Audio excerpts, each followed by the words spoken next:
अस्सलाम वालेकुम, welcome to my YouTube channel and welcome to another video of Adobe Illustrator. Adobe Illustrator की हमारी आज फोर्थ क्लास है। पिछली क्लास में मैंने आपको पेन टूल और उसके रिलेटेड जो भी चीज़ें थी वो मैंने आज डिस्कस की थी।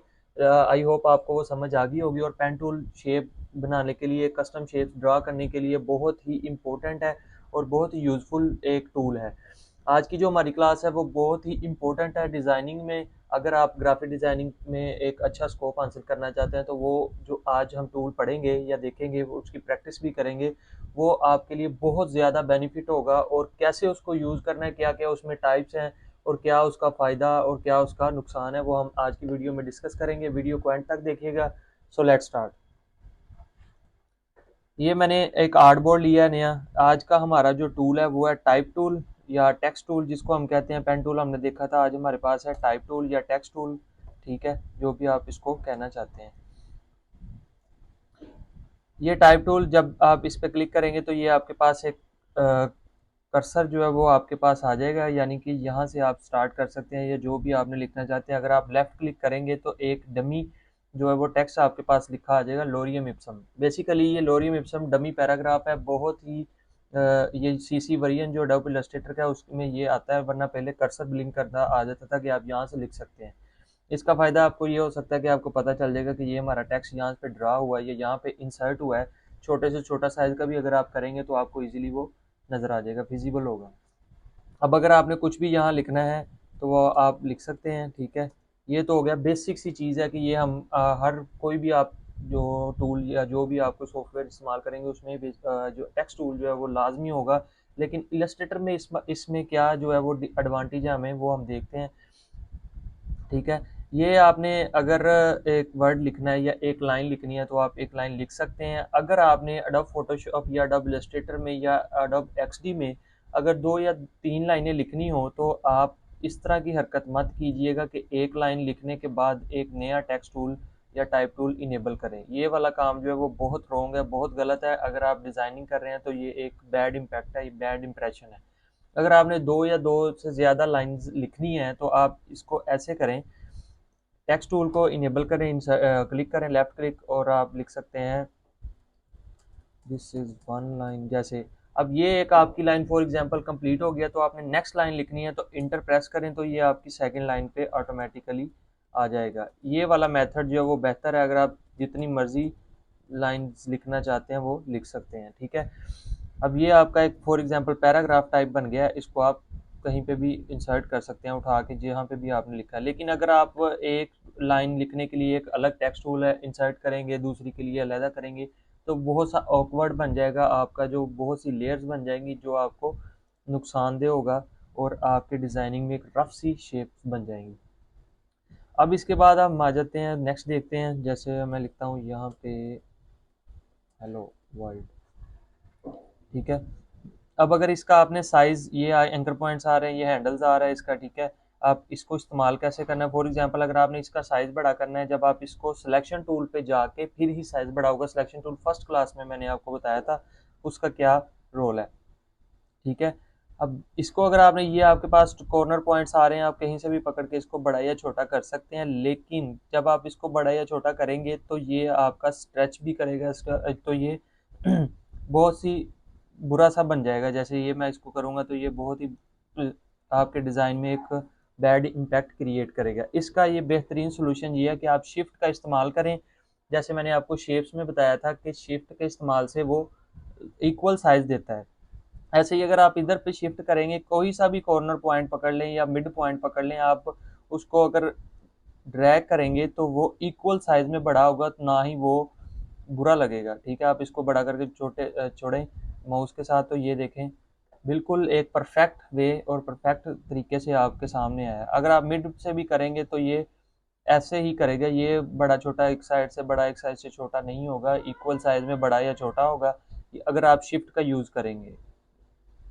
ठीक है, ये आपके पास शिफ्ट का काम है। अगर आप इसको ऐसे यूज़ करेंगे एज सच, शिफ्ट के विदाउट शिफ्ट, तो आपके पास बहुत ही बुरा सा एक टेक्स्ट जो है वो बन के आएगा। अगर आप शिफ्ट यूज़ करेंगे तो ये आपको एक प्रॉपर वे में नज़र आएगा कि आपको कोई साइड छोटी या बड़ी नज़र नहीं आएगी। आई होप आपको ये समझ आ गई होगी। नेक्स्ट हम देखते हैं कि ये जो अब टेक्स्ट टूल को अब जब आप ओपन करते हैं तो ऊपर से हमारे पास कौन कौन सी सेटिंग्स आती हैं। सबसे पहले हम देखते हैं कि यहाँ पे हमारे पास फ़ॉन्ट्स, ये जो है आपके पास ये अभी जो मेरा करंट फ़ॉन्ट चल रहा है, फ़ॉन्ट कहते हैं टेक्स्ट के स्टाइल को, या जो उसका साइज स्टाइल होता है डिफरेंट करंट के बाय डिफ़ॉल्ट आपको मिल जाते हैं फ़ॉन्ट्स कौन कौन से। यहाँ जब आप टेक्स्ट टूल को इनेबल करते हैं सिलेक्शन के बाद, या तो आप सिलेक्ट इस तरह कर लें या इस तरह कर लें, ये आपके पास इनेबल ही होगा। ये होल जो वर्ड होगा, लाइन होगी, पैराग्राफ होगा, वो सारा आपके पास सिलेक्ट हो जाएगा। अब यहाँ से ये जो आपके पास एरो आ रहा है, ये इसको आप क्लिक करें तो ये डिफरेंट जो है फ़ॉन्ट स्टाइल जो है आपके पास इनेबल हो जाएंगे। अब ये जो है बाय डिफ़ॉल्ट एडोब इलस्ट्रेटर में इंस्टॉल्ड होते हैं। अगर आप अपना भी कोई ऐड करना चाहते हैं गूगल से डाउनलोड करके इजीली उसको इंस्टॉल करें। जैसे आप एक सॉफ्टवेयर इंस्टॉल करते हैं वैसे उसको इंस्टॉल करके यहाँ पे इनेबल कर सकते हैं। यहाँ नेम्स भी आ रहे हैं जो आपके पास फ़ॉन्ट मौजूद होते हैं। कुछ ऐसे फ़ॉन्ट्स हैं उसके अंदर उसकी डिफरेंट टाइप्स भी हैं, जैसे कि एक फ़ॉन्ट है उसके अंदर बोल्ड भी है, सेमी बोल्ड भी है, इटैलिक भी है, सेमी इटैलिक भी है, ये सारी चीज़ें ठीक है। अब आप अगर स्क्रॉल डाउन करके नीचे जाएंगे तो ये आपके पास डिफरेंट से फ़ॉन्ट्स जो है वो आ जाएंगे। आपको जो भी आपके डिज़ाइंस के हिसाब से अच्छा लगे, या इसमें से कोई भी आपको अच्छा नहीं लगता, आप नेट से भी डाउनलोड करके इसमें ऐड कर सकते हैं। सिंपल आपने पहले डबल इलस्ट्रेटर को यहाँ से क्लोज करना है और डाउनलोड करके उस फाइल को इंस्टॉल करना है, तो वो आपके यहाँ पे शो होना स्टार्ट हो जाएगा। वो सिर्फ आपके एडोब इलस्ट्रेटर में शो नहीं होगा, जितने भी आपके एक्सटर्नल सॉफ्टवेयर होंगे सब में वो इनेबल हो जाएगा। ठीक है। अब फॉर एग्जांपल मैं ये एक चूज़ करता हूँ, जैसे ये वाला। ठीक है। अब ये वाली जो है मैंने फ़ॉन्ट चूज़ किया, इसके साथ इसकी कुछ सेटिंग्स आ रही हैं, जैसे ये रेगुलर है, इटैलिक है, बोल्ड इटैलिक है। ये इसकी डिफरेंट टाइप्स हैं कि ये वाला जो फ़ॉन्ट है वो इस 3-4 टाइप्स का मौजूद है, आप इनमें से कोई भी यूज़ कर सकते हैं। इसका प्रीव्यू भी साथ शो हो रहा है। ठीक है। कुछ ऐसे फ़ॉन्ट हैं जिसका ये सारी चीज़ें नहीं होती, सिर्फ रेगुलर होता है, कुछ का अकेला बोल्ड होता है, कुछ का इटैलिक सिर्फ होता है। ठीक है। वो सारी चीज़ें आपको, कुछ में सेमी बोल्ड भी होता है, कुछ में सेमी इटैलिक भी होता है। ये सारी चीज़ें कुछ में आपको मिल जाती हैं, कुछ में आपको नहीं मिलती। जो आप सेटिंग करना चाहते हैं वो आप यहाँ से कर सकते हैं। ठीक है। ये दोनों चीज़ें समझ आ गई होगी। साथ इसके एक छोटा सा पैनल है करैक्टर का, ये बहुत इंपॉर्टेंट है, मैं आपको इसके बारे में भी बताता हूँ। यहाँ पे आप क्लिक करेंगे तो ये एक न्यू आपके पास सेटिंग जो है वो शो हो जाएगी। आप इसको उठा के थोड़ा सा इधर भी कर सकते हैं, लेकिन अगर आपके पास ये शो नहीं हो रहा है तो आप व्यू पे जाके यहाँ पे सॉरी विंडो विंडो पे जाना, विंडो पे जाके यहाँ पे होगा टूल्स,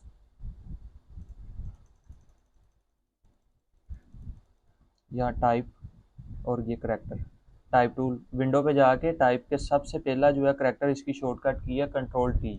इसको करेंगे तो ये आपके पास यहाँ से भी ओपन हो जाएगा। ठीक है। आप यहाँ से भी इसको देख सकते हैं। अब इसमें कौन कौन सी सेटिंग है वो हम देख लेते हैं। सबसे पहला ये इसका साइज़ बड़ा छोटा करने के लिए। ठीक है। यहाँ से भी आप कर सकते हैं। बाय डिफ़ॉल्ट इसकी शॉर्टकट की भी है कंट्रोल शिफ्ट ग्रेटर दैन, ये control shift greater than, less than करेंगे तो ये मिनिमाइज हो जाएगा, छोटा हो जाएगा। दूसरा इसके पास ये आता है लाइन स्पेसिंग। अगर आप लाइन स्पेसिंग करना चाहते हैं, इसमें थोड़ी सी मैं आपको सेटिंग समझाना चाहता हूँ। जैसे मैं इसमें एक और लाइन लिखता हूँ।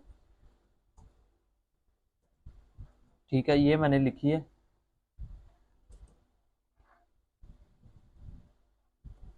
ये दो लाइनें फॉर एग्जांपल मैंने रफ से लिखी हैं। अब ये वाली जो चीज़ है ये लाइन स्पेसिंग को ये कम करने के लिए है, ये ज़्यादा करने के लिए। आप देख सकते हैं यहाँ पे आपको वो नंबरिंग भी चल रही है, और इस साइड पे ये लाइन की स्पेसिंग भी कम हो रही है। यानी ये जो लाइन, दो लाइंस के दरमियान, दो या दो से ज़्यादा, एक पैराग्राफ के दरमियान भी अगर लाइन है, इसके लिए मैं एक और अच्छी सी एग्जांपल पिक करता है। यहाँ से मैं टेक्स्ट टूल लेता हूँ, एक पूरा पैराग्राफ, डमी पैराग्राफ। एक चीज़ और है, अगर आपने पैराग्राफ पूरा टाइप करना है तो इसको ड्रैग एंड ड्रॉप करें तो ये आपके पास इस तरह पैराग्राफ आ जाएगा। इसका साइज़ मैंने बहुत बड़ा किया हुआ है, इसलिए आपको नज़र नहीं आ रहा। मैं इसको थोड़ा सा छोटा कर देता हूँ। ठीक है। ये आपके पास एक पैराग्राफ सा बन के आ जाएगा। ऐसे भी कर सकते हैं, आपकी मर्ज़ी है, जो आप करना चाहें वो इसको ड्रा कर सकते हैं। पैराग्राफ अगर करना चाहते हैं तो ये चीज़ करें, ड्रैग एंड ड्रॉप, तो आपके पास पूरा एक पैराग्राफ। अब ये 3 वर्ड हैं, फॉर एग्जांपल ये 3 लाइनें हैं।